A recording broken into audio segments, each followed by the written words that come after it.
مين بيعمل احلى برجر في بورسعيد؟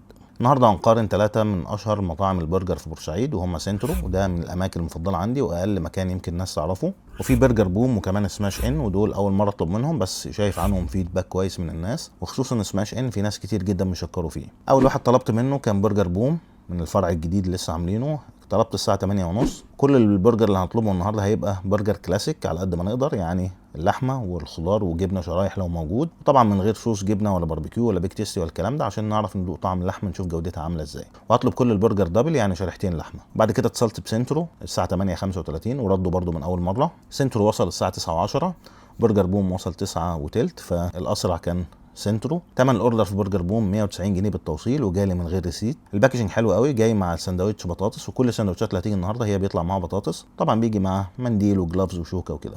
بطاطس حلوه قوي، عليها ملح بس مع ان هي طرت شويه من التوصيل، بس طعمها مازال حلو ومش مزيته. ده سنترو باكجنج ممتاز برضو، بيجي في علبه مع بطاطس وعلبه صغيره فيها خيار مخلل. ثمنه 205 بالتوصيل. البطاطس شغاله بس في احسن، وخلينا نوزن كل الساندوتشات النهارده ونشوف وزنهم كام. برجر بوم وزنه 367 جرام، سنترو وزنه 407، ففرق السعر هنا منطقي، الاثنين ممكن يبقوا بنفس السعر، وكمان يبقى سنترو ممكن يبقى افضل شويه. ده برجر بوم، شكل الساندوتش جامد، عيش طري جدا، اخد خس برضو فريش من بره، بس طبعا لما تفتح ساندوتش هتلاقي الخس دبل من جوه من حراره اللحمه وده طبيعي. معاه كمان طماطم وخيار مخلل والجبنه، طعمه حلو وطعم اللحمه لوحدها برضو حلو، بس يعني في احسن شويه. ده برجر سنترو نفس الحكايه، عيش طري وخس وطماطم خيار مخلل وشيدر طبيعي.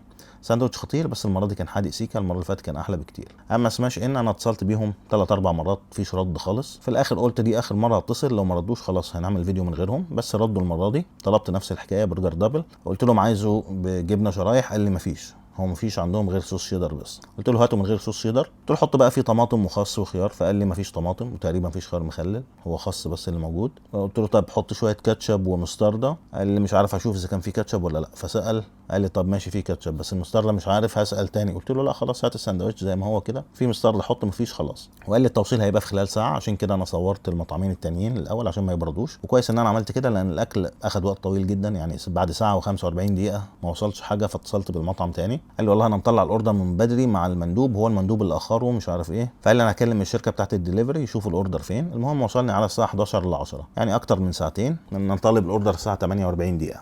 الاكل وصل بارد طبعا، بس هم في المطعم وانا ما قلت لهم في التليفون الاكل كده هيبقى بارد، فقال لي شوف اللي انت عايزه وانا تحت امرك وكده، فكلمه بالذوق فمش مشكله. حساب الاوردر بالتوصيل من بورفؤاد 155، وده ارخص واحد النهارده. باكجنج عادي خالص، معاه بطاطس طبعا بردت جدا ومزيته ومليانه بهارات وحادقه، جاي معاه كيسين كاتشب ديكسي ميلز ودي حاجه حلوه. ده الساندوتش وزنه 336 برضو قال لهم في الوزن، لقمه عيش طريه وشريحتين لحمه، خس خفيف وتقريبا ضايف شويه مايونيز خفيف كده. طعم اللحمه حلو وهادي، مفيش بهارات كتير ودي حاجه كويسه، غالبا ملح وفلفل زي كل السندوتشات اللي جت النهارده. سندوتش حلو وظريف. طبعا انا جربت السندوتشات بس، وبعد شويه لما بردوا جربتهم كلهم برضو طعمهم كويس، مفيش حاجه اتغيرت فيهم. وسماش ان وسنترو السندوتشات اتبقى اكتر من نصها، فعنتهم بيتهم لتاني يوم في الثلاجه، طلعتهم تاني يوم سخنتهم اكلتهم، ما زال طعمهم حلو، ودي حاجه تقدر تعرف بيها لو السندوتشات دي حلوه بجد ولا لا. بس طبعا قبل ما تبيتهم في الثلاجه تشيل الخضار منهم عشان ممكن يغير طعمه. الثلاثه حلوين، بس ما زال سنترو الافضل عندي. وسماش ان يتميز بالسعر لان هو اقل سعر فيهم، بس في مشكله طبعا الرد على التليفون والتاخير في التوصيل. بس دي كانت تجربه 3 من افضل واشهر مطاعم البرجر في بورسعيد. قولوا لنا رايكم لو جربتوهم، ولو في اماكن تانية بتعمل برجر كويس. طبعا فيديو النهارده بيخص ستايل السماش او الستايل قريب منه، ممكن نعمل فيديو تاني البرجر العادي زي ستايل سندوتشات بافلو واولديز ومودز وكده. ولو عايز تعرف طعم البرجر اللي بتاكله الطعم الحقيقي عامل ازاي، ضحي في مره واطلبه من غير صوصات، بلاش صوص الجبنه وبالذات الباربيكيو والبيك تيستي. الصوصات دي جامده انا عارف طعمها حلو وكل حاجه، بس دول لو موجودين في الساندوتش انت مش هتعرف تدوق طعم اللحمه عامل ازاي، انسى. بس ده كان فيديو النهارده، سلام.